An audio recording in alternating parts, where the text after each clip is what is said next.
And you take any, pixel of that image, right? Which means that, well, our culture's story behind this is that whatever a photon leaves the sun, travels through the atmosphere, interacts with various particles, hits, a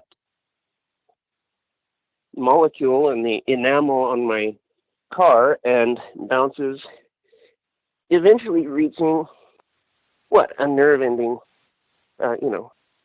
reaching my optic nerve in the back of my eye. It stimulates some photoreceptor, and I have a sensory experience of one little speck of light, right? Because, literally billions of these things have to happen at any given moment for me to even see an image, right? But let's go into how that image works and how that thing becomes a car.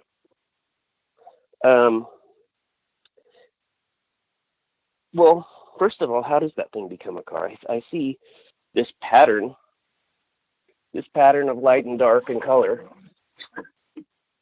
and the judgment to call that thing an automobile, to determine that that thing is one cohesive object in my environment and identify it by its function as, a conveyance,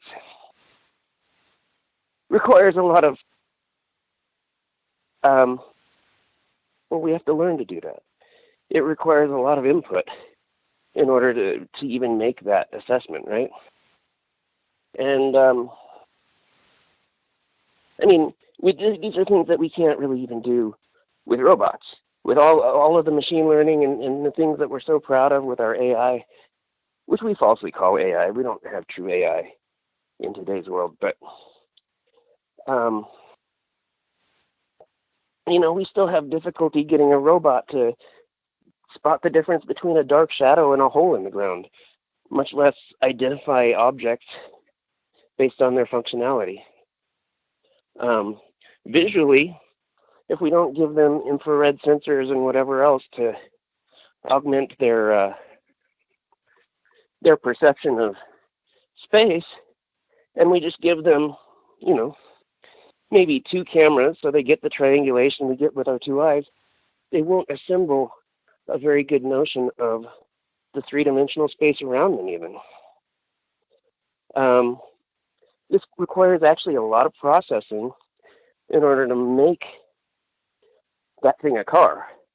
But, way further to the point, how do we assemble all of those pixels into the shape and the image that we think we see?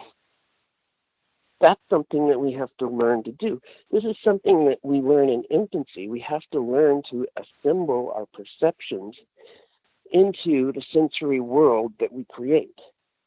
We literally construct the reality we inhabit by putting our perceptions together in a particular way. Well, and also too that construct of reality is being imposed by other people, that reality was constructed for in the belief system, right? So it's like it makes it even crazier because there's this compilation of, periods of time where people take that construct training, right? And that this is that, this is that, this is that. And then how it gets to you after so many generations of that happening, and yeah, so it's deep. It's a deep hole. Right. So, the assembling your senses, it's part of it, has to start. There's a starting point. But as we begin to construct a reality, then of course we have what seem to be exterior influences that come and inform us and indoctrinate us into a certain way of seeing things. And of course, we end up constructing their reality.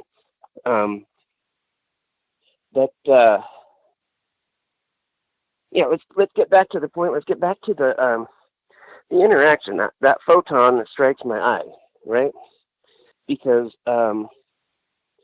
and I don't really even care. I mean, a photon is just a theory. It's not,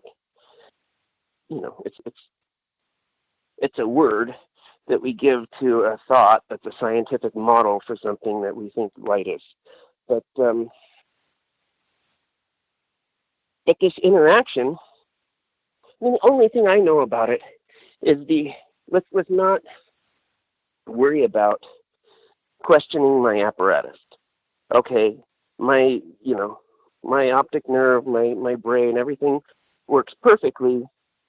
The only thing still that I can know about this light is the energy state of that photon when it struck my nerve, right?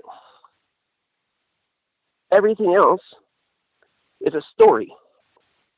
The story of it traveling through space and interacting with various particles before it came to me is just a story to account for the perception that I actually have. In fact, the space is itself just a story, and this is something that I was kind of talking about. We can remove it. It doesn't have to be, me looking at a car and my optic nerve. It can be, in a lab setting. It can be any experimental interaction you can conceive of, and the apparatus can be sophisticated measurement devices, what have you. It doesn't matter how kind of clinical you want to make this example. The point being that the spatial relationships between these little packets of energy that we're talking about and the all of the physical attributes that we think they have, that we imbue them with by coming up with terms and saying that they apply to this, all of those things are just a story. They're just right. They're terms that we make up. Yeah, and there's just on this. Yeah, so in the Toltec or South American, old type shamanism, they call it the mitote, I think, which is the smoky mirror, and about the world that we think we're living in, but it's like a reflection, right? It's a mirror, and so it's really not real. And then the other thing too is in Steiner's work, he talks a lot about the mineral kingdom and how they're mirrors and reflective. That's the consciousness they have. So they're only reflecting back onto us our projections of our own, what's in our minds back onto us. So the mineral kingdom could also water, all the minerals in the ground are mirrors that are reflecting back to us the projection of the reality that think we're actually living in. So two other kind of concepts kind of coming in. But yeah, go ahead. Well, that's actually very relevant to some of the quantum phenomena we see. But I don't want to go down that road because I'm trying to push through. So space. Okay, what was I saying? We come up with these terms as a way to encapsulate the relationship between these little parcels of energy that we've segmented off with our minds also.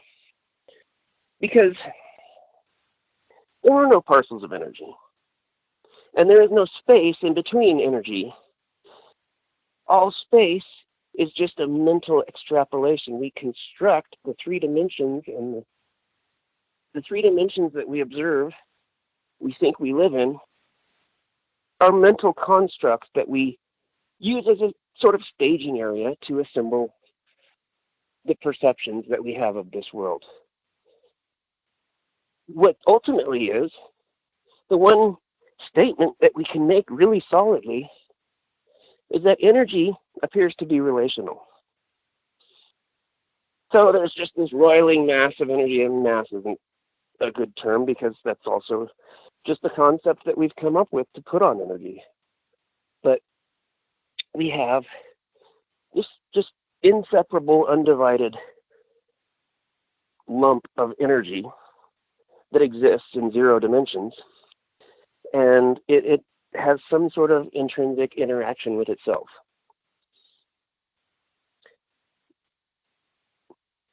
That's what's going on. Everything that we do is a matter of thinking, separating, putting terms on different aspects that we think we can separate out from what's going on. We use these clunky, these clunky boxes, these clunky pigeonholes in order to try to get our heads around what the relation of energy with energy actually is. And we come up with this litany of terms that we can put on all sorts of different kinds of matter and different kinds of energy. But ultimately,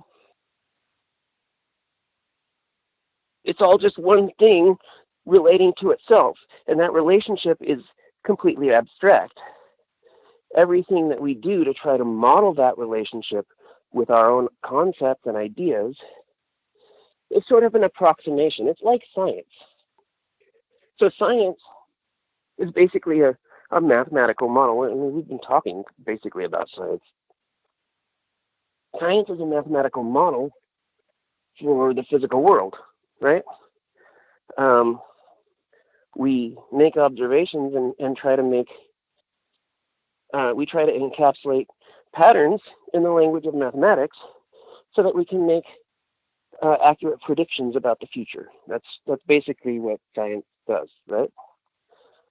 But all of that, science will never be the truth because the model is never the same thing as the reality. And all it can do is approximate it, and we come up with more and more terms and finer concepts in order to try to approximate things better, ideally. But we also need to have that mental distance to step back and realize that, in essence, I dream this whole world into existence. I don't have to believe in this extrinsic reality in the sense of, I think there's, 3 dimensions of space and 1 dimension of time, and these physical laws are inviolate and whatever. No, you're putting the cart before the horse. Reality is what's prime, and the rules that we come up with to try to capture what reality is doing are in flux. They're only our best guesses at any given time. And so, rather than having like this rigid understanding of, what's going on around you, one thing to understand is that actually, just in keeping with that mirror thing, that I'm projecting my world as much as it's imposing upon me. The internal and the external are actually mirrors of one another. And that's the projective nature of reality. It's sort of how the mind works. Yes, there's a fundamental reality. There's energy reacting with itself, and there's a truth to that. It's not that we completely make the world up out of nothing. But all of the choices that go into assembling the world that we create have an effect on the world we actually live in. Go figure, right? So, So I was just kind of thinking about something here, Um, okay, so I just kind of, my mind just kind of went off, and I was thinking a lot about some of the work that Steiner, did with, like where I was talking about the mineral kingdom and how it's reflective. So, for example, I was thinking about this a couple of weeks ago, right? So, say you're a scry, right? Like Nostradamus. We'll just say Nostradamus. What was his number one thing that he liked to do? Well, he liked to look in a bowl of water, right? He liked to, see, right, something that was, past, present, or future. And this is what he did. He was looking for prediction, right? So,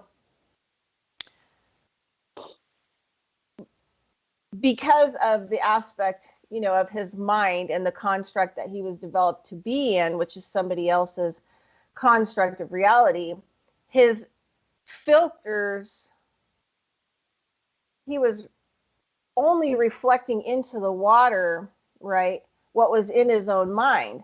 And the water, as the mineral kingdom, was reflecting that back into a storyline. So all he could predict is stuff that would be a natural, would be an occurrence in the construct. As it was. So even though he's predicting and making these prophecies, and yeah, I think 50% of them have come true, 50% not. But I mean, even statistically, like say, for example, you get the flu vaccine, you have a 50% chance of getting the flu, and you have a 50% chance of not getting the flu. So he is just basically predicting stuff that would be in his own construct that was developed, seeing it visually coming from his own mind and being reflected back onto himself, and then him taking this as predicting or seeing things from the past or the future. Yep.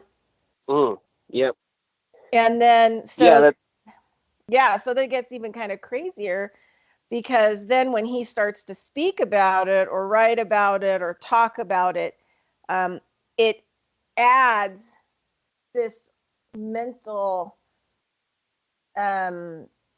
figment of his imagination that was forced onto the water and reflected back onto him.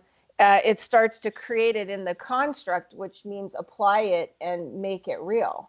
So you have 50% chance of it coming true and 50% chance of it not coming true, because it's all from the mind, which is from the construct that we were developed in. So it's not even predictive, It's predictive in a way that the construct continues on the way that it is and how we're developed into it, but it's not predictive of what's beyond it at all.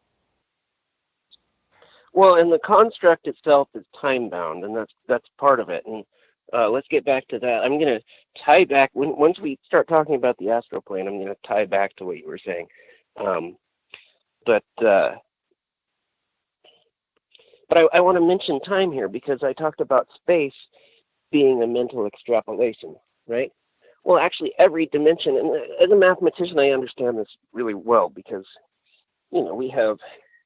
we can construct all sorts of spaces in mathematics. We have infinite dimensional spaces and all sorts of exotic things,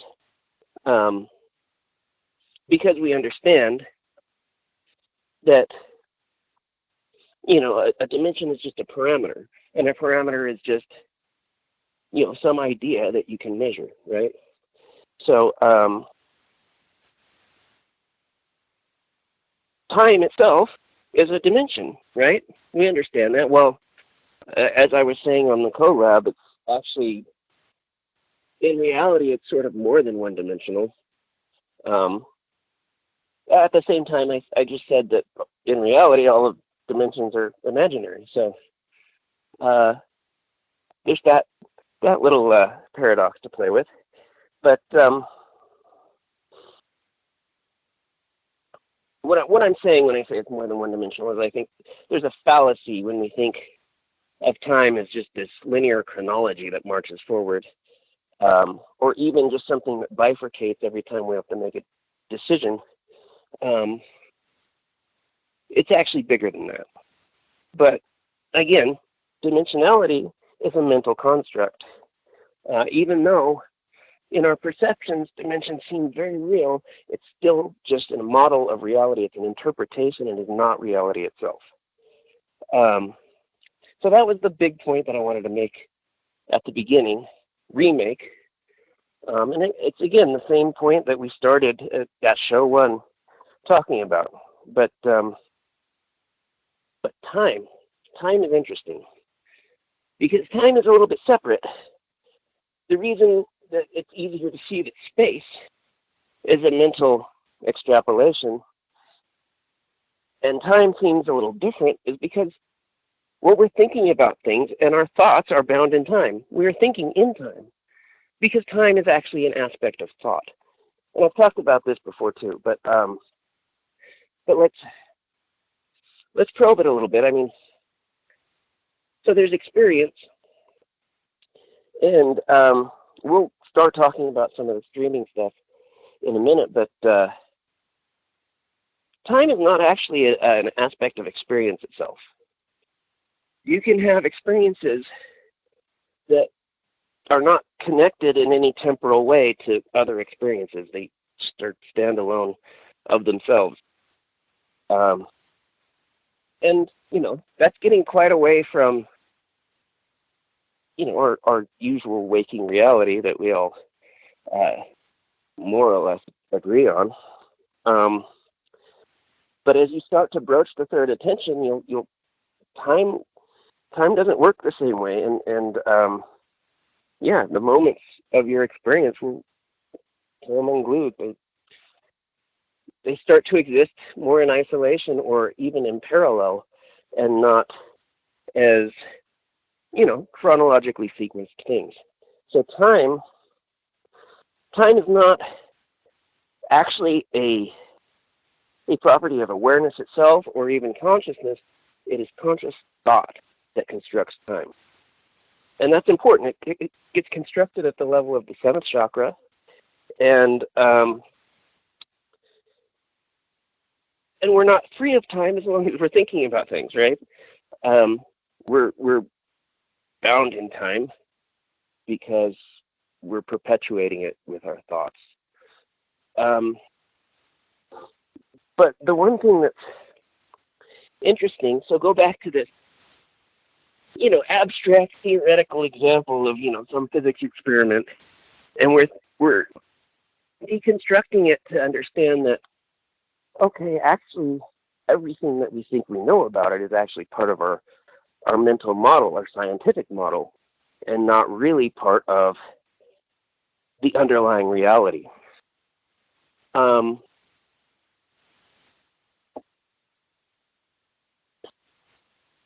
But so space, electric charge, the four fundamental forces, all of these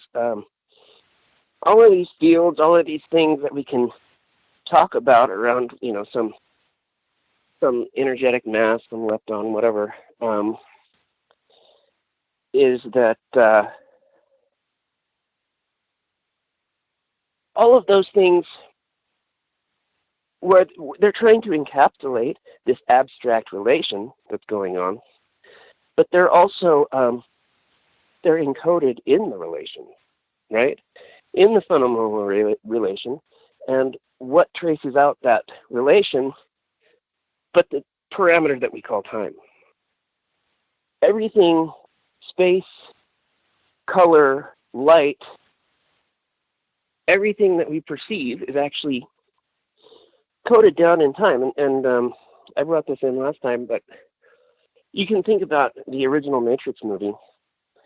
Makes it really easy to kind of understand this, because they had, jacks that went straight into the back of their heads, and they have some data stream, some,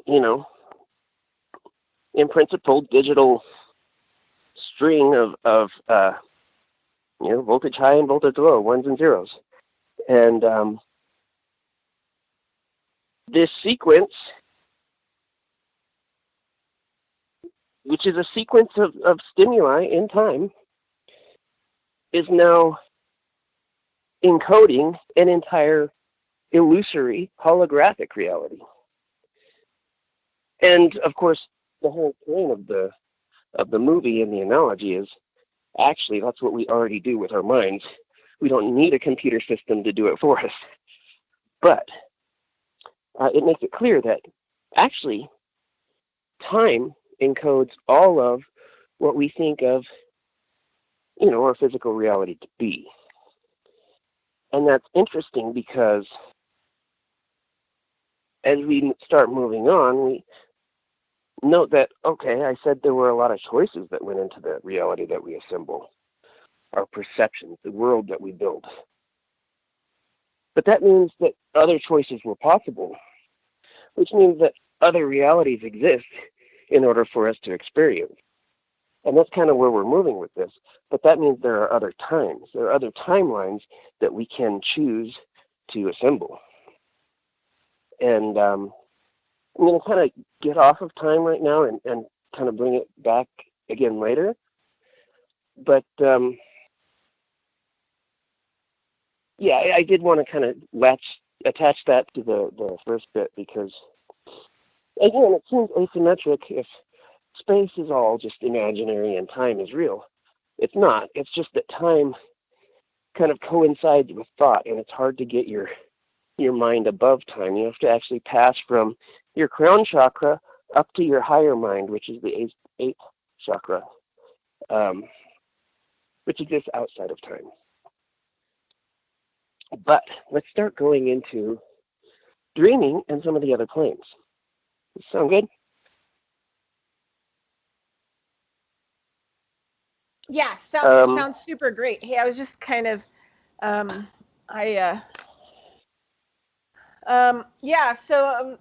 were a couple things that you said that I really liked, which, we've seen those visually, like on the Matrix.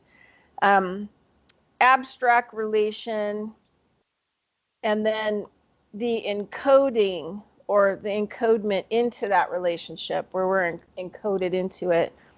And so I was looking up, encode, right? I was looking up the definition. So I was kind of writing down the definitions because I journal a lot, right? So I've just kind of put stuff in there, so I can come back and digest it, again at a later time. But so encode, convert into a coded form, right? So like a ones and zeros, like you see in the Matrix, you're just a code, right?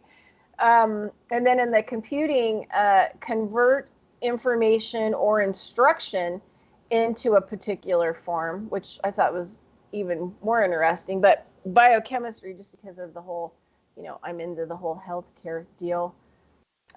Biochemistry of a gene be responsible for producing a substance or behavior. So your construct encodes you to be of a certain substance, like I might have flesh, and then it also encodes you to have the certain behavior in the construct through genetic manipulation.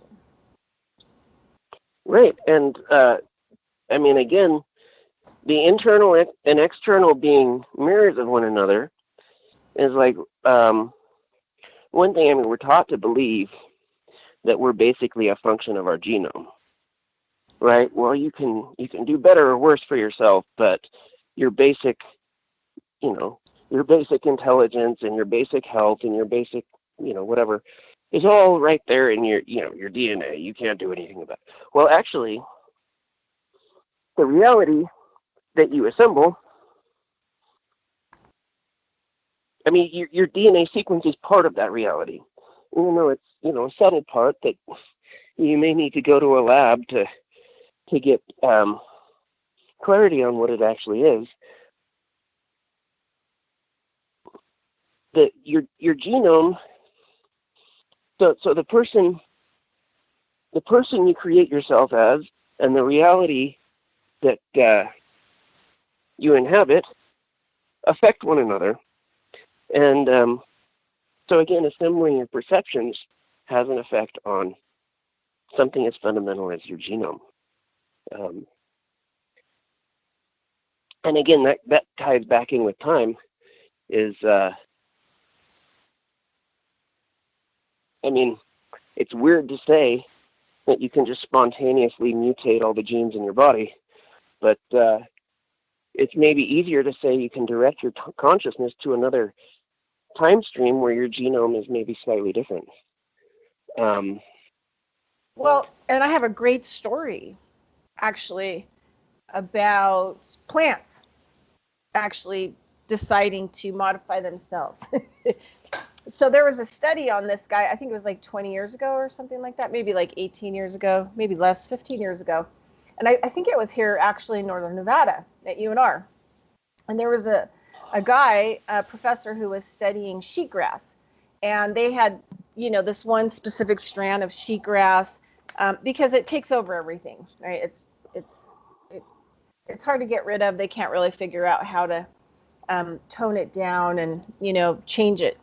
Well, after like 20 years of manipulating the sheetgrass, in a greenhouse with all kinds of different genetic modification or whatever else, one day the professor went in after 20 years and they were looking at the sheetgrass, and that they realized like the sheetgrass had completely morphed and changed on its own.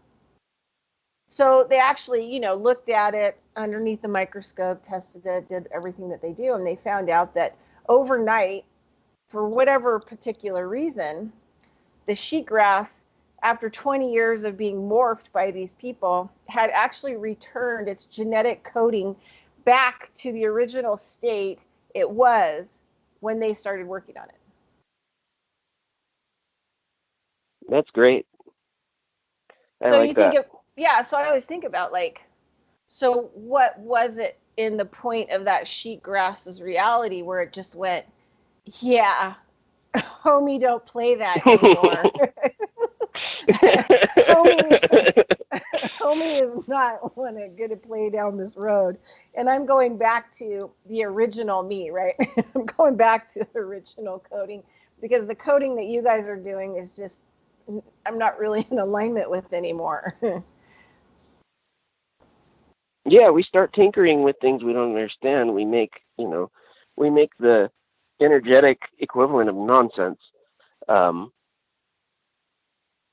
Anyway, let's move on to the astral plane, because I kind of want to keep moving. And I'm starting with the astral plane because it's actually the easiest for me personally, and I use the astral plane as a doorway to both the dreaming plane and the ethereal plane. And I'll talk about that a little bit. But so the astral plane is very metaphorical. It's okay. So how do we get there? The easiest way, and I'll just tell you, because this is the way that I started meditating. Breath work and all sorts of stuff came later for me. What I first learned to do, and it's partly because of my my training as an artist, is that a visual artist. In order to render something, an image, you have to see an image, which means you have to stop seeing objects. Right? Again, if I'm looking out at the street in my car and whatever, what I need to see is the pattern of light and dark, the pattern of color. If I understand that I'm drawing a car, then I'm going to draw a symbol for a car.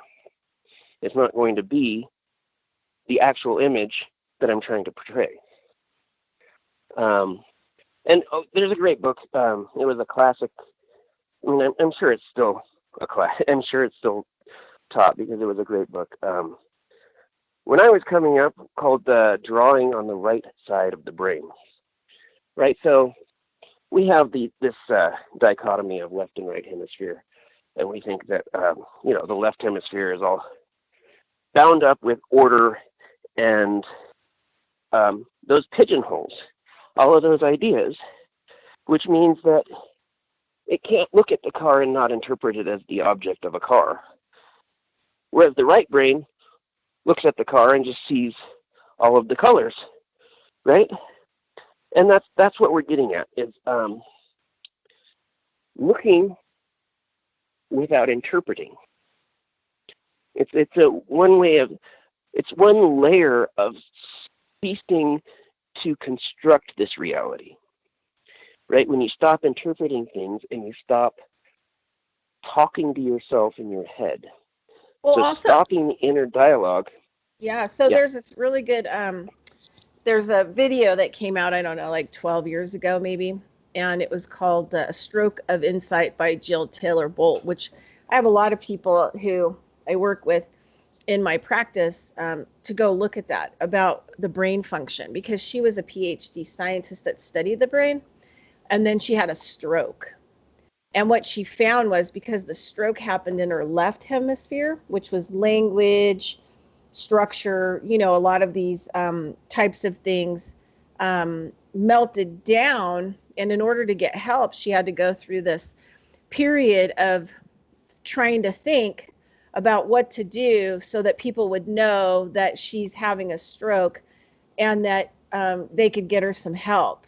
Took her 7 years to recover, to be able to actually talk about it, the experience, dealing with the brain from the inside out. And what she found was that she had to rely on her right hemisphere through the process of the stroke, because the left hemisphere was offline. And so she said, when the stroke hit, she was on this exercise machine. And then when the stroke, when she's in her left hemisphere, she's like, yeah, I'm doing the exercise machine. I'm going back and forth, autopilot. And when the stroke hit, she started to look at her body as a really kind of freaky ass looking structure. Oh, yeah. Because she just was totally that's very familiar. Yeah, so she was. I remember that from all of my early mushroom experiences and everything else. Oh my God, we're just ugly pig monkeys. What? Well, anyway, so she's looking at the whole thing, and then she starts to realize she's had a stroke, and so she's trying to get to the phone, and the problem is she's trying to dial numbers, but the numbers don't look like numbers, and the way that the right hemisphere is actually looking at the whole situation, and she's just having a really hard time even trying to dial a basic number to get a hold of somebody, because how the right hemisphere deals with it is not at all like the left hemisphere. So she actually has to go find a business card of a person that she needs to contact, because she has to line up each symbol, which is the phone number, with the telephone and its symbols, right? So she has to, and it takes her a while to actually be able to do this, because that whole left hemisphere is out of the picture. Right. And the part the routine of dialing a phone is not accessible anymore, because how the right hemisphere looks at the numbers and how the left hemisphere does are two totally different things. So so the thing that cracked me up, listening to it, and I recommend anyone go and listen to the story. It's about 14 minutes long. But one of the things she says is that finally she gets somebody on the phone, and she's listening to them, and if she was in her left hemisphere, she'd hear, oh yeah, Jill, what's going on? Hey girl, what's happening? But all she hears is, what, right? Because Charlie Brown. The right hemisphere does not understand language, right? So now it's in this kind of strange form that the right hemisphere is trying to take in and actually, figure out. So then she says, okay, well, I don't understand what's happening or what's being said.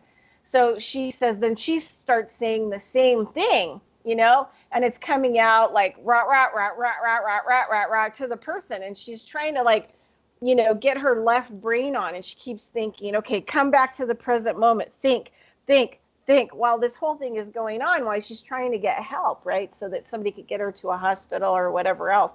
But it's a really great conversation, because she tells you, like, you have two different hemispheres in your body and they are like two different people. She said, should I say two different personalities operating inside of you that deal with things, and this is one of the big things that I do in my practice, is that I do the reboots, which align, the hemisphere of the brain, but it also helps to align the body, and it also helps to align like the energy field, so that it's all working together instead of separate and fighting against each other, um, and one side being, more developed than the other. But anyway, so go ahead. I just want to throw that story in there because it's a very physical way that people can really understand what you're talking about, is how different these brains were, especially when the left one was offline and she couldn't continue to do things the way that she did them on autopilot because everything was different. Sound, language, none of that stuff really existed to the right hemisphere.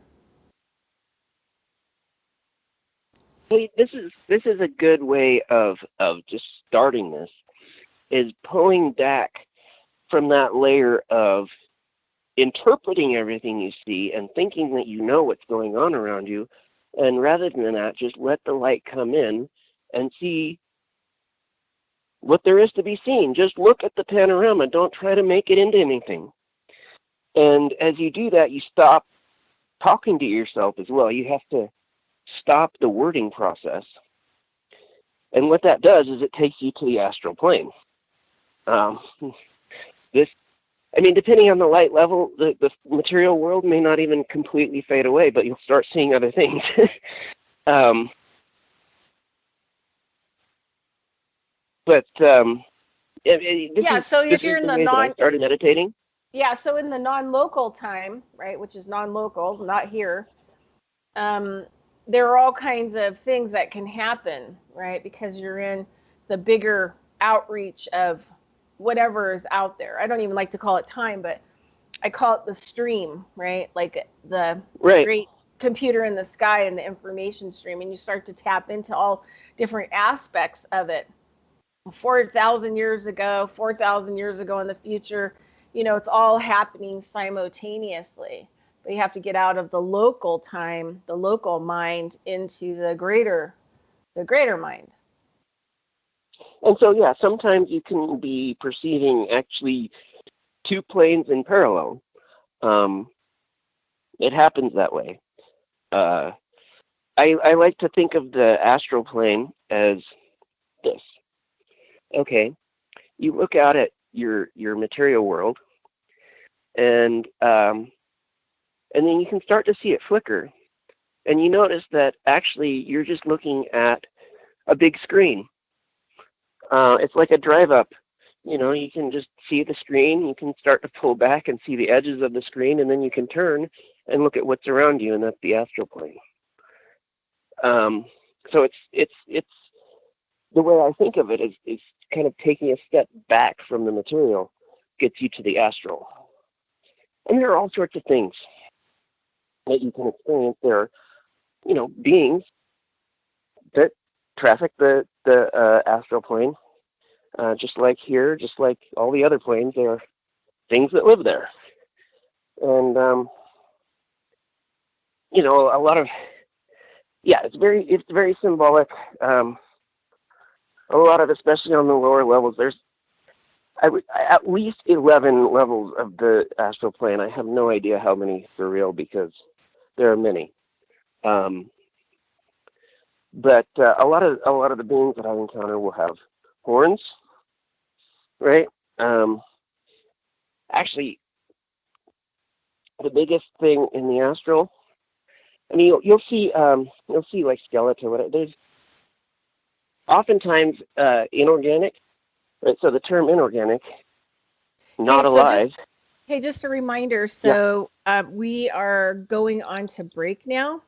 So do you want to hold all that thought, and then we're going to be back in about 5 or 6 minutes? And go ahead and mute, be quiet, otherwise people can hear you. We won't hear the promos, but they'll be playing. So anyway, so let's mute out. Okay, we'll get into, and then we'll get into this whole other section. Yeah, sounds great. And then readdressing towards the end.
Revolution Radio at freedomslips.com. And we'll be right back after this message.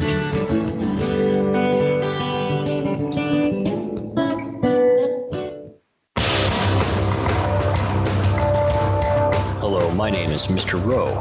I am the host of Reality Extraction on Revolution Radio at freedomslips.com. I utilize logic, intellect, and magic to methodically autonomize, vivisect, analyze, examine, study, scrutinize, and extract an essence of reality from a fog of illusion and confusion. You can find me on Studio B every Thursday, 1700 hours Pacific Time. That's 8 p.m. Eastern.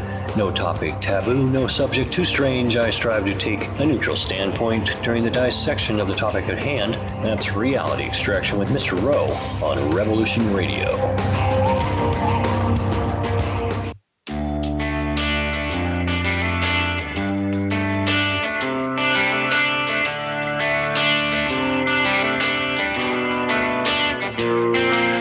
This is Thomas, a.k.a. a Mad Painter. I'd like you to join me Monday nights, 10 p.m. Eastern Standard Time for Open Canvas. Don't forget to bring an open mind. Yes, folks, that's right. Bring an open mind to an open canvas. Again, that is Monday nights, 10 p.m. Eastern. UFOs to government corruption. This is Revolution Radio, freedomslips.com. You don't need to expect us. We're already here.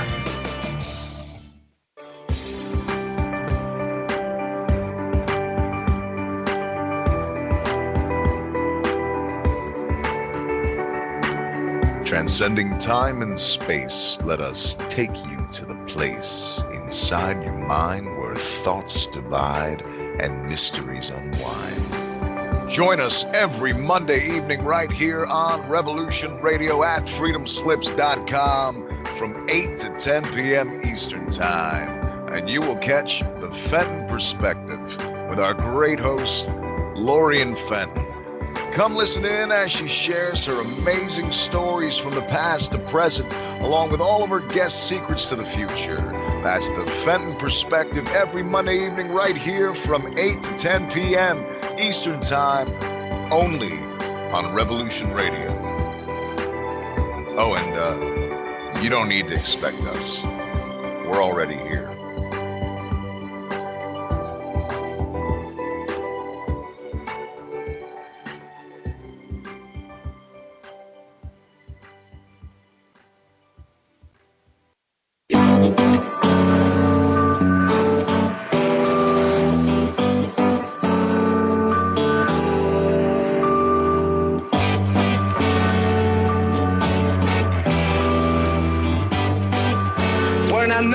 Syndicalist commune. We take it in turns to act as a sort of executive officer for the week. Yes. But all the decisions of that officer have to be ratified at a special bi-weekly meeting. Yes, I see. By a simple majority in the case of purely internal affairs. Be quiet. But by a 2/3 majority in the case of more... Be quiet. I order you to be quiet. Look, you stupid bastard, you've got no arms left. Yes, I have. Look! Just a flesh wound. I don't believe I've seen such a display of courage, skill, nerve, grace, and stupidity. I'll do you for that. Oh, what? Come here. What are you going to do, bleed on me? I'm invincible. You're a loony. The Black Knight always triumphs. Roundtable Live, Monday through Friday, 1 a.m. till 4 a.m. Eastern Time. Bring your mind, bring your ideas, bring your voice. King Arthur had nothing on us here at Revolution Radio, freedomslips.com.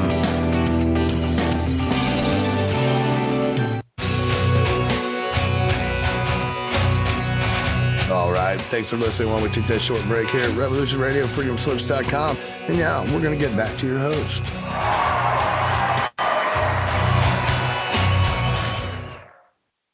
Nope, we're getting back to your host-ette. All right, hey everybody, it's the second hour of Carrying Stones, Digging Holes radio show. I'm your hostette, Bridgette Lyn Dolgoff. So you could go to Revolution Radio, freedomslips.com, and you can look in Studio A, look at the schedule. You'll see my thumbnail there, Carrying Stones, Digging Holes radio show. You can click on that. There's information about the show and links. Also, my Saturday edition of my show is 1 p.m. Eastern Standard Time to 3 p.m. Eastern Standard Time in Studio A. And on Wednesdays, I have the Wednesday edition, which is from noon Eastern Standard Time to 2 p.m. Eastern Standard Time. And also, we're 100% listener supported. We are 100% supported by you, the listeners. Everything that we do here at Revolution Radio, well, we do it for the listeners, right? Because we want you to, we try to gather, gain, or bring insight. Every host is different here, and including the management that holds it all together. And so some of us work, other jobs to make a living. And so all we ask is that you donate to Revolution Radio so that you can keep us going. We have websites and servers, and we need bandwidth, and all these different kinds of things that need to happen in order to produce all of the shows that we have 24/7 in A and B. And yep, so do it. Donation button at the top of the website, freedomslips.com. You can click on that drop down menu. Middle of the page, we've got Patreon, which is a monthly, which you can even do $1 a month on Patreon. And then down, snail mail at the bottom. It tells you, how to fill out your money order, your check, and how to get it into the mail and where to send it. So that's it. So we're continuing the conversation with Ryan Hunter. And so, hey, Ryan, are you there? Yep. All right. I'm here. Continue on, my friend. So I was saying that the astral plane is very metaphorical, and I probably should have, rather than talking about beings, I should have wrapped up the last segment with because we talked about how to get there, stopping the wording process, right? Stopping your interpretation of the. Well, when you stop using words, then your mind will start just stopping the inner dialogue, stopping your chatter to yourself in your head is not the same thing as completely silencing your mind. It's not the same thing as stopping thinking. But you stop thinking in words. And what happens is your mind latches on to other forms of symbols, right? And that's how the astral plane kind of operates, is you're actually viewing your thoughts in just a different way. And it tends to be, like I said, metaphorical, symbolic. And so when you see an inorganic being, it will come across, or in my experience, it comes across as something non-living. Now, occasionally it'll be, kind of what we think of the astral plane as being in terms of kind of the lore and the tradition, where you have these kind of spectral entities, translucent skin with bone structure visible through, and, kind of weird, witchy, dead kind of things, right? More often than not, I don't see things that way. Mostly inorganic beings appear to me as sort of robotic, mechanical. That's another way of seeing non-living, right? Inorganic. And in fact, most of the time on the astral plane, what I see when I'm interacting with an inorganic being, it looks like kind of a mechanical insect or arachnid type thing. Yeah. Hey, can I just throw something in here real quick? Yeah. Okay. So most training, like I can just talk about myself, but all the training that I've been through in kind of the shamanism, medicine type path is that we try to avoid any type of drugs or dreaming medicines and try to do it in a sober way. But there are people that do take dreaming types of medicines that can make it easier for you to kind of go past this perceived, reality, and touch base with, other things that are going on simultaneously that we're just not tuned into or paying attention to. Now, the bad people, the Satanists, so a lot of people don't really understand this, but they use adrenochrome as their medicine of choice that they can manufacture and develop that, keeps their body young, but also keeps them in constant attunement and relationship to the beings that they worship, that they want to interact with. And by no way, shape, or means, should anyone take adrenochrome. These things, and also because of, how dark the energy is that creates the effect in the adrenochrome, the torture of children, to the point of, they're just fully broken on so many levels. That is a very bad medicine to actually take, and it's going to indicate like how dark beings that you're going to encounter. And it's going to open up a whole malice other... begets malice. Yes. Yeah. So, and that's how a lot of these, other beings work. This is how a lot of these energies work. So, it's good to kind of work with people to maybe kind of learn sober ways on how to extend your life, how to keep your body young. I mean, these are all, traditional sorcerer, from South America, if you want to call them shamans, but there's a lot of practices other than dreaming type medicines that lead you into a more youthful body, living longer, accessing, other things that are not in this construct.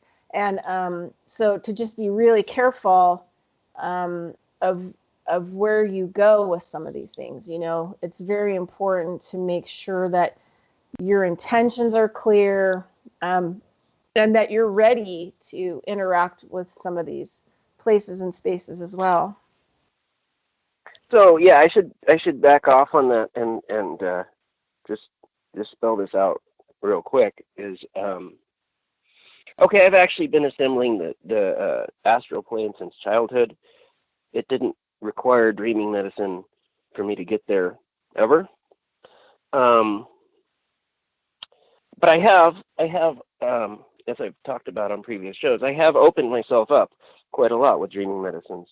But the experiences I'm talking about have by no means exclusively happened with the aid of any kind of drug. So I may have, I certainly have traveled on different planes during drug trips, but I do this routinely with a sober mind. So this is not something you need drugs for. And also that should be probably clear.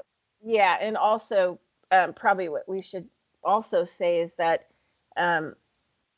when you go in and you're not sober with dreaming medicines, you attract things because you're not in control sometimes with the dreaming medicine, and you attract things to you. And then once you start to come back to the body, those things travel with you and you can't get rid of them. And you have to you'll have to spend a lifetime learning how to empower yourself over the construct that they're trying to create here for you as well. And it can be physical. They can break bones. They can leave marks. They can cause disease.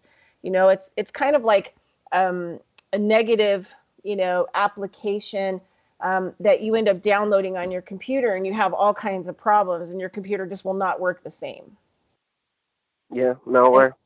Yeah, it's like a malware. Yeah, that well, there's no cleaner for. But anyway, I just want to throw that out there. Because dreaming, I don't want to give a false impression. I mean, dreaming is not a safe practice. It's no more safe than going out into the real world. I mean, the material world that we're inculcated to think is the only real world. But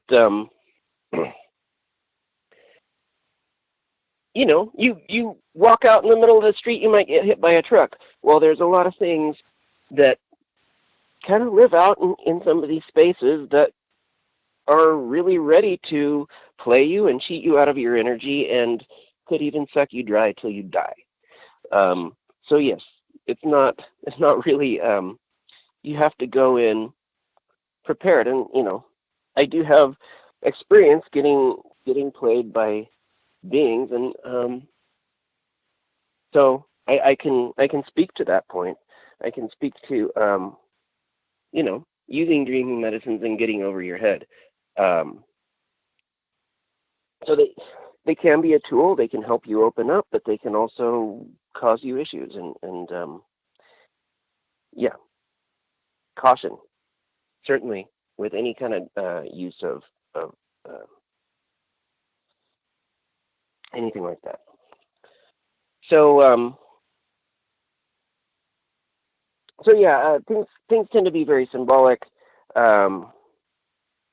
Like I was talking about the horns, I see myself with horns, or even sometimes antlers.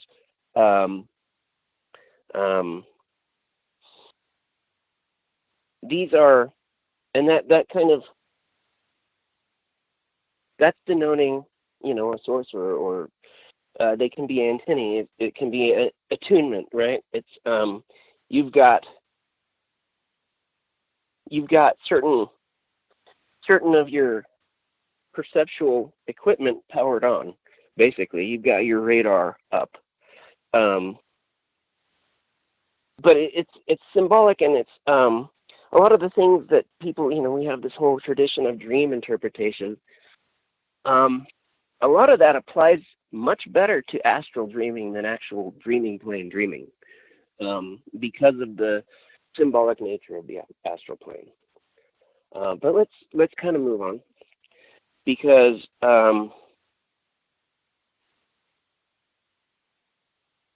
I visit the astral plane a lot, usually in order to get somewhere else. I don't do much there. I don't find it all that useful, to be honest. So when I use it as a doorway to getting into the dreaming plane, this is how I go. And this is a little different. If you read Castaneda and you get into the art of dreaming, you start looking for your hands. Great. I'm just giving you another kind of idea of a way you can get into holding your attention into the dreaming process. So if you stop wording and you start seeing the astral plane, you can choose not to go to any being, not to interact with anything. You can once again kind of pull yourself back, even from that plane. And so it again, very much an inner silence thing. It's disengaging. So you disengage from the material in order to get to the astral. When you disengage from the astral for a sufficient amount of time, what I tend to get is I get this. It's called a dreaming mood. It's a particular color, but it's this kind of diffuse light that comes toward me and starts to flicker right as it comes to touch my face or whatever, and it starts to flicker, and eventually that thing will hatch into a dream. And it's kind of again, going back to the art of dreaming, Castaneda talks about what did he call it? It's a tableau or something like that. It's almost more of an animated picture than an actual dream. Typically, you go through 2 or 3 of those before you get into like a fully integrated dream. But this is one way of getting to the dreaming plane without ever letting your attention lapse. Yeah, and So the other thing, one of the things that one of my teachers taught me was that in the daytime we have what we think we're awake in the construct is more of a left hemisphere experience. So it's called the waking dream. And then at night, when you go to sleep, you move into like different types of, dreaming, which is right hemisphere, which is night dream. So he said that you want to integrate both of those into, it doesn't matter whether you're awake or whether you're dreaming, but it's all the same, right? Doesn't matter if you sleep or if you're awake, but it's all the same. But being able to, move some of your left hemisphere, like technical experience, into your dreaming world, which means to keep holding on to a certain thread of information, being able to move your hands and legs, being able to actually, critically think and have conversations in your dreaming world, and then being able to take some of the magic from the right hemisphere in the night dream into the waking dream. So being able to take more of that, non-linear, non-local thinking and, being able to fly and whatever else, in your dreaming world, but being able to harness it into your waking dream. And then there's no, kind of a separation, right? That's kind of like the end goal.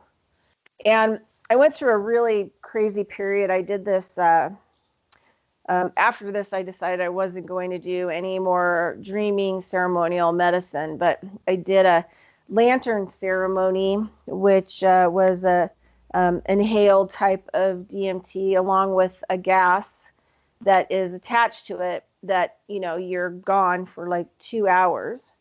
And then, you come back into this world. But what happened was it was probably not the kind of, well, anytime I take dreaming medicine, it's super difficult for me to actually get back in my body. And it takes a long time. Well, after this, I did this. I ended up having to be at my friend's house for 3 weeks. I couldn't drive a car.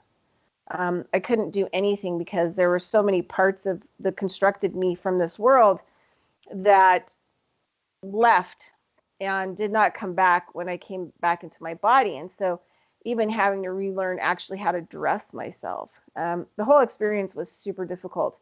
I had about 6 months where I cried hysterically. I was chronically depressed. Just everything ceased, and I had to come back into this world and kind of had to re-put things together. And so I cried everywhere. I cried at the grocery store. I cried in public. I cried literally for 6 months straight, like hysterically night and day. Then after that, I was chronically depressed for about 5 years. It was super, super intense.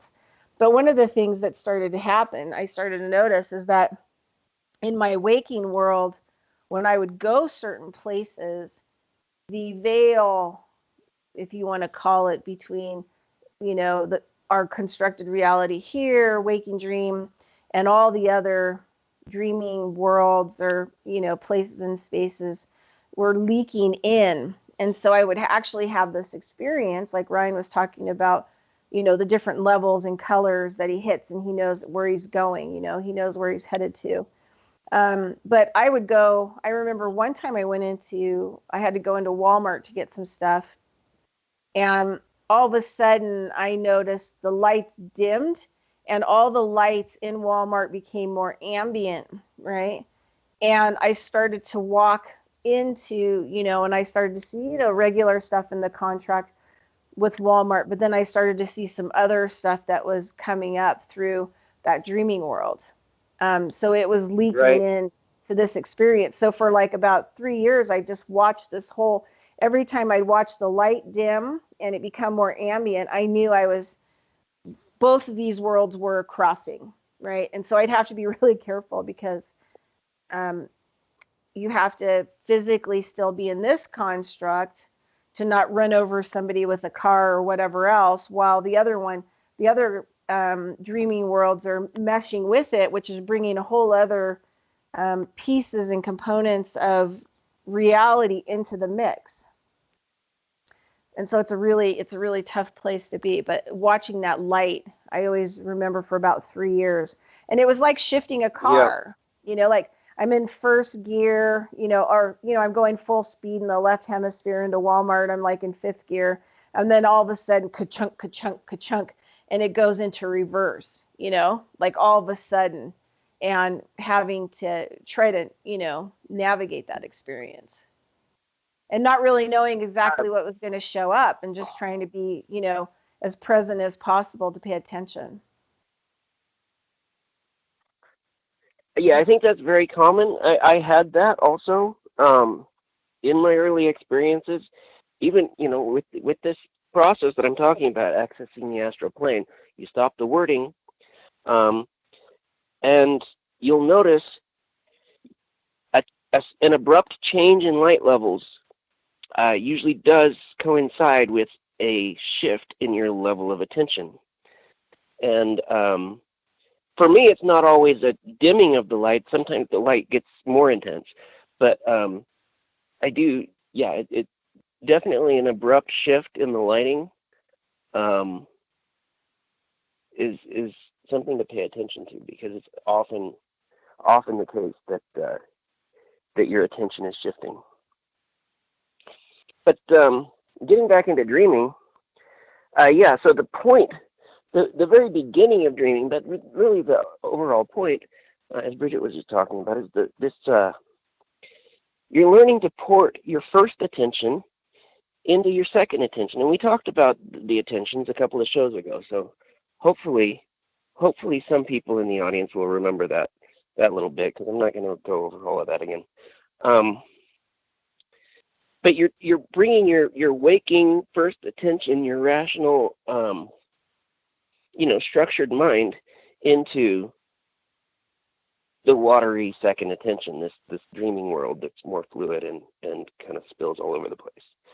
And so, whether you look at your hands to get lucid, or you try to just stay lucid all the way into dreaming, as I was just describing, getting lucid is like step one of dreaming. A lot of people think that's it. That's the only step, but no, that's just the very beginning.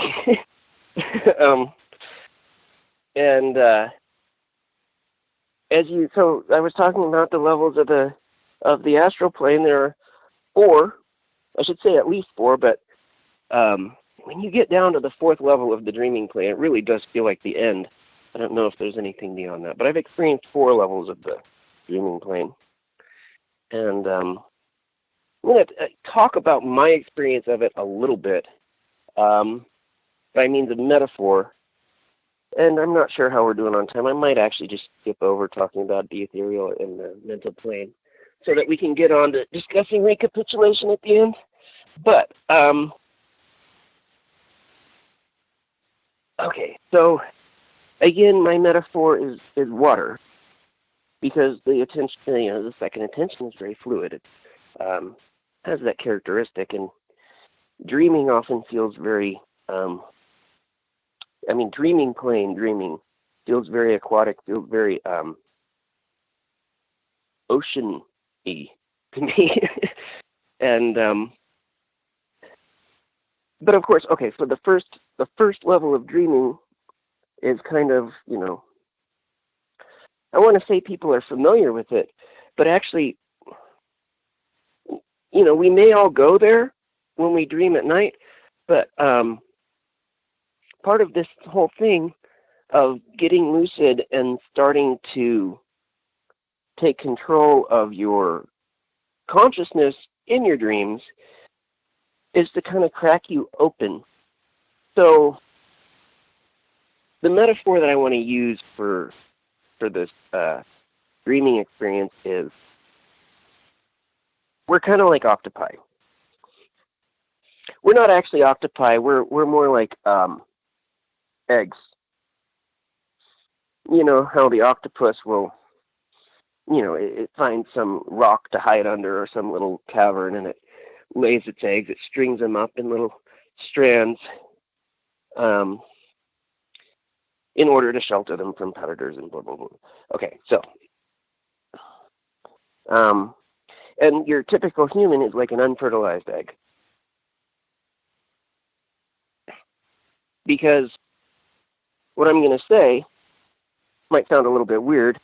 I guess I didn't pick up talking about the jinn in the astral plane. My analogy with this is that the human is like an egg. The jinn is like a sperm that comes in and fertilizes the egg and creates a sorcerer. When the two combine, it's a new being, and it's called a sorcerer. It's just a different thing. But that's something that can develop. That's now a live embryo. that will start to develop, and it will eventually break. It will open up this membrane, this, egg that it's been trapped in order to get free and start wandering around, in an extrinsic reality. So that's my analogy here, in the sense that we grow up dreaming within our own psyches, and things may influence us. We may see, like shadows through the membrane that kind of affect what we perceive in dreaming. But until we kind of open ourselves up and lose that shell, we're not really actively engaging in the dreaming plane. And so that's kind of, most people are just kind of,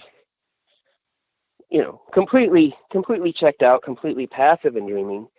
And they're the unfertilized egg, to where all they can see is the inner wall of that membrane. Once you kind of hatch out, there becomes, and so one thing with lucid dreaming, when you're still on the inside of that egg and all you see is the inner shell of that membrane, getting lucid means that you can totally control your dreams. And that's, something that people talk about. But when you actually progress in dreaming, that goes away. It's kind of odd, but, Well, I that think, ability that you have. Yeah, so I was thinking about kind of like your analogy with the, that's how it's explained about the energy body, right? Our field is that it would be like strands of octopus, right? Taking strands like beads and hanging them. And those are the little beads are all the different assemblage points, right? That can be maneuvered around in your energy body that create different levels of consciousness, right? So this is kind of what I was thinking about with the egg analogy, was that, okay, when you're in this construct, you are just an egg, right? You're just an egg waiting to develop something, in order to hatch into this construct. But when you're in the egg and you're in the second attention, you start to become lucid, you start to see shadows and things moving across that membrane, right? You may not exactly know what they are, right? And there's that analogy too about the cave. I think it's called the cave, where you have the person. Yeah, Socrates. There's a fire, but they only see the actual images that the fire is projecting, right? They don't actually see the actual people or things that are actually creating the imagery and all the details. They just see the shadows reflecting on the cave wall. They think shadow puppets are the only world that exists, because that's what they've been trained. And that's kind of what we do with this reality. Yeah, so then, once you develop from there, then you go into, like air, which is like a whole other, we've talked about it before, a whole other level of consciousness. And then the other one, that's the third attention. And then you hit the fourth attention, which is, the plasma layer, which, but it's interesting. It's intensive, yeah. It's really interesting. But go ahead. Sorry. So once you break that membrane open, you can start acting in the dreaming plane. But you no longer, and eventually, over the course of time, you develop power to where you can influence what's going on in the dreaming plane. But you'll never again have this whole solipsistic kind of control, because it's no longer just your dream. You're now sharing an experience within an extrinsic reality similar to the one that we experience in our waking life. Yeah, but what always blows me away is that people want to have, heightened consciousness so that they could impact this construct world that they think is real, instead of using that power energy to, completely deconstruct. Transcend. this world that Yeah. you're living in so that you can transcend. It's interesting how people want to use all this stuff, to stay stuck. I want to evolve in consciousness so that I could, control my home life and my waking world. It's like, why would you Well, utilize all that's that energy and what power to do that when you could bypass the whole thing? that the black magic of this world. I mean, it keeps us stuck largely by entraining our desires for us. You entrain the desire, you entrain the thought, you encode the reality. Behavior. Yeah, and the genetics Yeah. and the whole structure, right? All like we were talking in the beginning. You what was it? You encode everything on every level. Because time is an aspect of thought, and thought is a result of desire. You entrain the desire, you control the paradigm, you control the world that people will construct. And that's really what's happened here. So people have these very limited desires, even if they're, starting to expand their perception and starting to get more conscious. They don't even know what to want more than just the cheap crap that our culture tells you to want.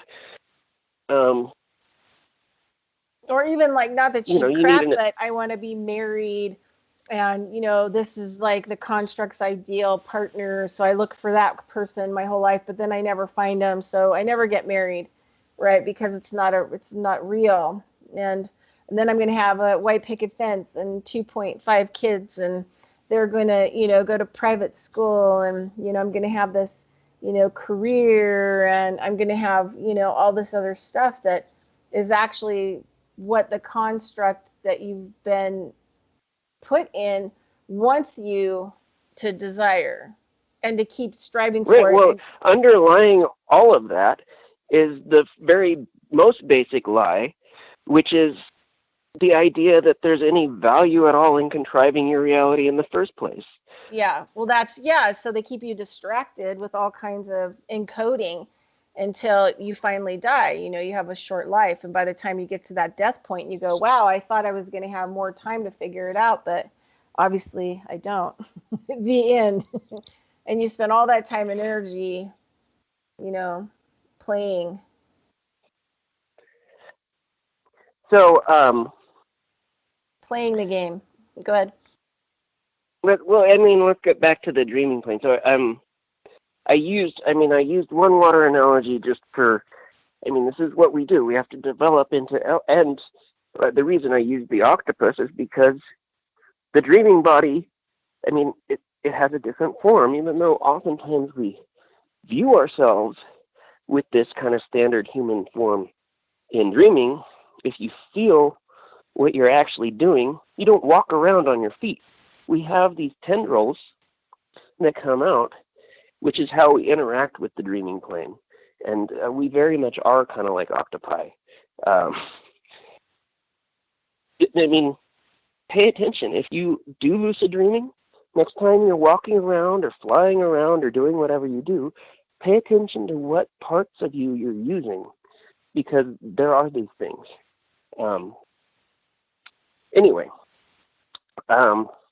But then into the level, because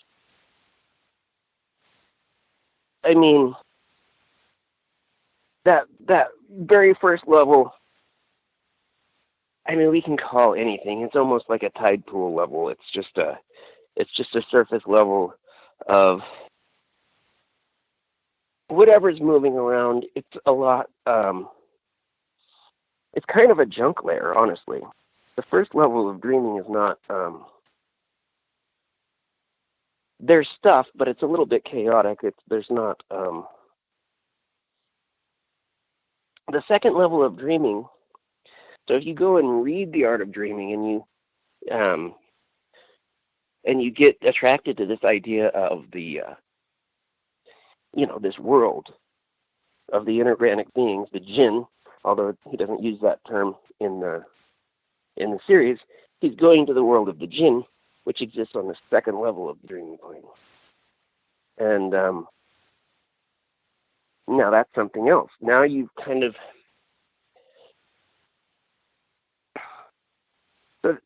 the world of the jinn is this kind of strange place. It's riddled with tunnels.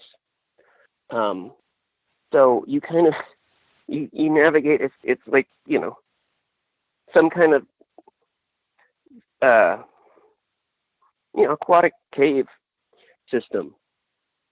You think that you're navigating out around through all of these kind of passages. Things are a little bit enclosed. Not necessarily your view of whatever the dreamscape is, but just the feeling of what's ambiently going on. It's a little bit hard because all of these things are metaphors. Your dream can take, any form, but there are certain characteristics of the different levels. Oh, I meant to introduce this idea. You remember the movie Inception? Let's talk about Inception, because that movie was spot on, in a way. Right? They're going into dreams, and you remember, okay, for one thing, the way that they pass down levels is by going to sleep in the dream. Yeah, and the you'll one read that thing in the though Art is of that Dreaming. they only get to the third attention. When he goes back and he's thinking about his wife and how they got into this construct and they created this whole like giant city. But that's like a third attention. The fourth attention wasn't even displayed in that movie, which is that you leave the construct and you morph into the zero thing, the nothing, the no thing. And that, so they didn't really actually ever get to the point of the fourth kind of attention that Ryan and I kind of have created. But well, I don't know anybody else beyond us two that uses that term, but it fits perfectly within the symmetry of the other three attentions. Anyway, this idea of, okay, that is actually the classic way of passing down levels of the dreaming plane, is to fall asleep in your dream and reawake in the next level down. Now, that's not typically the way I do it, but I've over time become powerful enough that I can just open portals to where I want to go. I don't have to go through all of that. However, this is a typical way, and yeah, it's in the Art of Dreaming. It's in that movie. I was really impressed with that movie on a couple levels, but one was just how they did that. They actually captured something real in this notion of going down levels of dreams. And of course, in that movie, it was all about time dilation, how long the dream would last, depending on how far down you went. But it's exactly that. And yeah, there are different ways of changing levels. It's not always that you fall asleep in the dream, but you pass down these certain levels. Well, for one thing, you'll start to see, the second level of dreaming is where you start to get trafficked a lot. Is you get a lot of things coming up trying to, leech off your energy, basically. And what the jinn will typically do is they'll involve you in some narrative, some drama. Whatever they think appeals to you, whatever's, flashing up on your mind, then they'll try to feed that. And really all they're doing is trying to keep you there so that they can, warm themselves by the light of your organic energy, which they don't have. And so what I guess the jinn do kind of get lumped in with demons in certain traditions, but they're not totally evil, and they're not very likely to actually suck you dry to the point that you die. But they will keep you trapped there and chasing your own tail for a long time, if you allow it. And that's part of, bringing that first attention in so that you don't fall for these things. You can pass down to the third level. And in the third level, things get even weirder. One of the things about the third level, people oftentimes talk about communicating with dead relatives in dreams. And I'm always very skeptical. Well, for one thing, I think if you actually passed to the land of the dead and communicated with a dead person, you were probably doing astral dreaming, not dreaming plane dreaming. But the reason that I'm skeptical is because I know about this one type of being that does exist on the third level of the dreaming plane that will often deliberately appear to you as, someone dear, or, often a dead relative, somebody that you want to run up and hug because, oh my God, I haven't seen you in years, And, but it's a trick. It's another parasite that's trying to leech off your energy. And one thing, you have to get ready to start spotting these things. And one thing you can do is, if you're unsure what a thing is, you read The Art of Dreaming. They talk about like pointing with your pinky or yelling and doing silly stuff. But all I do is I demand, in whatever way occurs to me in the moment, I demand to see the real nature of whatever I'm looking at, because I know, whatever it appears to be in the dream is just a projection. It's just some way that my mind has chosen to interpret the energy that I'm looking at. And sometimes if that's a being, it's a deliberate deception that they're feeding my mind. So I want to see. And when something won't sit still on a stable form, then I understand that it's a being, and usually it's not a good one if it hasn't just, explained its business in the first place, right? So all the way down to the bottom level, the reason I call the fourth level the bottom level is because it's like the sea floor. There are some very, very strange beings there. And I see, like, what's out there. I often kind of imagine them like kelp. They have this kind of sway to them. They have this very strange type of consciousness. But they're not like kelp exactly. They're almost more like anemones, or any like a carnivorous plant. They're predatory. You can feel when you get exposed to these things, you can feel that they're just waiting for whatever, waiting for you to get close enough, waiting for, I don't know. I've never actually fallen victim to these things, but I've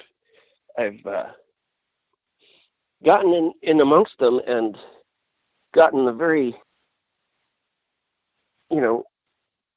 distinct realization in my consciousness that, oh, these things are trying to hunt me. So the fourth level is very, very kind of bizarre. But it's also, those third and fourth levels are where you get into real traveling. Whether you think you're flying a spaceship, this is on the third level. I'm going back up, but I have a sky house. This is one of the ways that I experience things in dreaming. I have a sky house in this particular world, on this particular planet. It's just a, house that floats in the sky. And it's got many rooms, but it also has portals, so that many of the doors, which seem like exterior doors, actually open out onto various worlds that exist in the dreaming plane. many times it will come. It's almost like you have an array of options, doors that you can go through to access different places, or sometimes it does take more of a journey. Like you have to sail or you have to fly. You have like I said, a spaceship. Sometimes you're just traveling out in space. But this is, when you pass the second level is when you start really journeying out in the dreaming plane.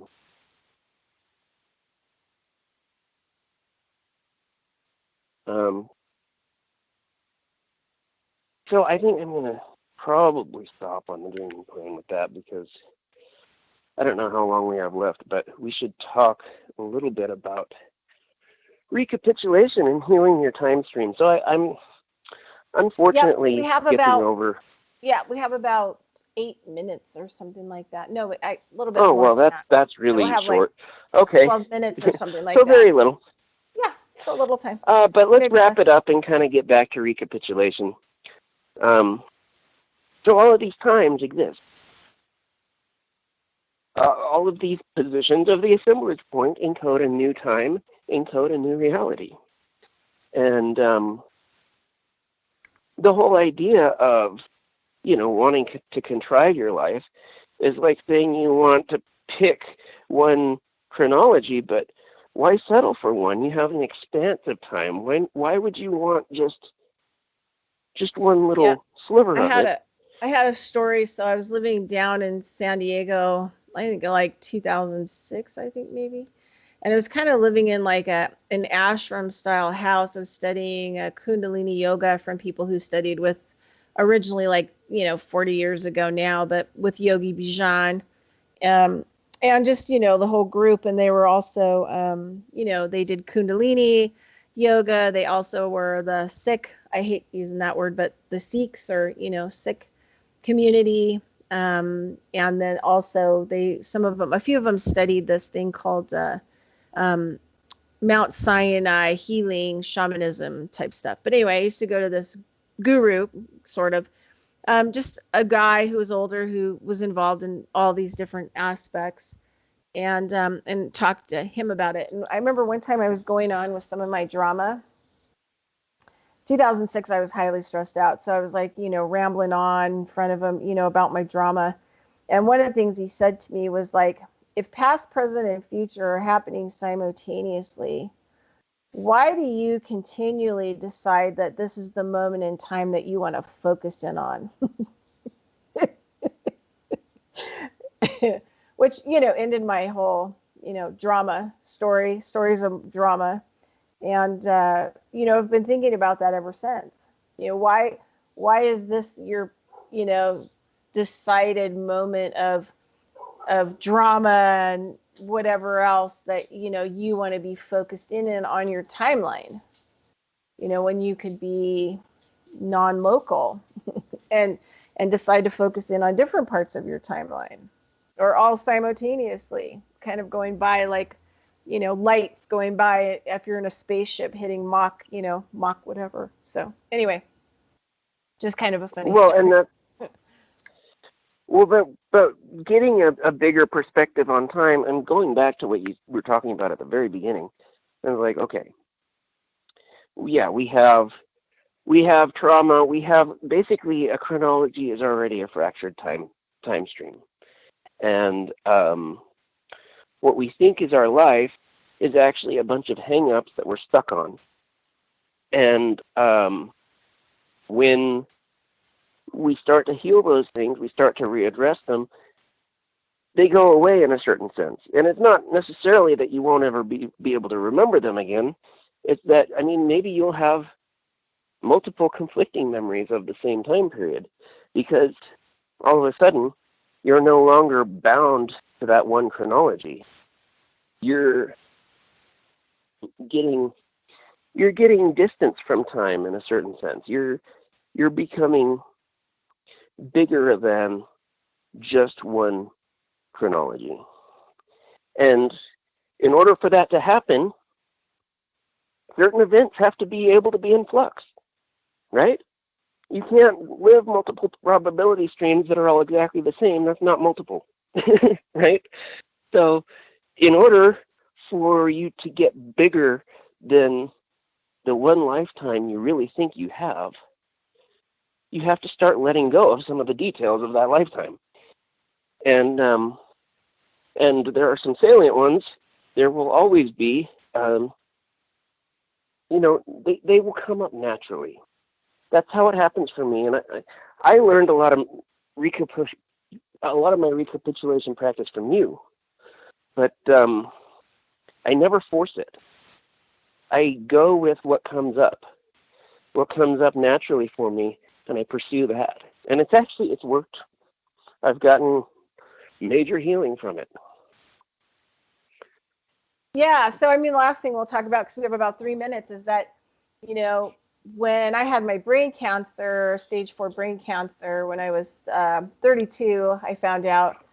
And I finally started taking a lot of my medicine work and training serious and started really working on it. And during that process, I went through 6 heavy years because I was using a lot of, food as medicine, macrobiotic diet, a lot of these things. And I'd gotten to the threshold of, healing that brain cancer, but I couldn't get over that threshold. And so through recapitulation, I had to go back and reclaim a certain amount of my life experience, reclaiming that energy and the power that, was feeding, into my past, so that I could bring it into the current moment and stop feeding an old timeline and bring it into this timeline so I could retain that energy to actually finish healing my physical body.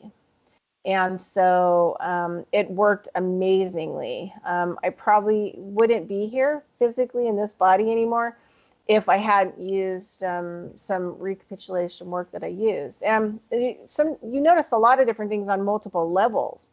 For example, Ryan went through a recent experience. We won't talk about that experience, but one of the things that he felt from recapitulating some energy was that he could feel like there was this dent in his energy field. And when the energy came back into it, he actually felt it like pop out, kind of like a dent in a car, right? Actually had the physical feeling of, that being pushed back out. And so, it's a really old way to readdress your energy, and it goes through a whole structure. And like I said, I'm doing a class on it tomorrow, and you can find that class online, COE-LLC, and it's going to be on readdressing. So if people are interested in actually having a conversation about why we need to do these things, and go from there. But hey, is there anything you want to add in the last 30 seconds of the show? Well, I thought of a small point, but I didn't mention it, and I should. For those that are going to take up dreaming on a practical level, there's one thing that nobody likes to hear, but is very true. Your sexual energy is important. That's what fuels your dreaming, and you need to preserve it if you're going to try to use it in that way. Yeah, and that's one of those things. Yeah. Okay. Well, because anyway, if you drain yourself, you won't have any success. Yeah. So anyway, it's Brian Hunter. Thanks for coming on the show. Really appreciate it. And we're going to end the show. We'll see you on Wednesday.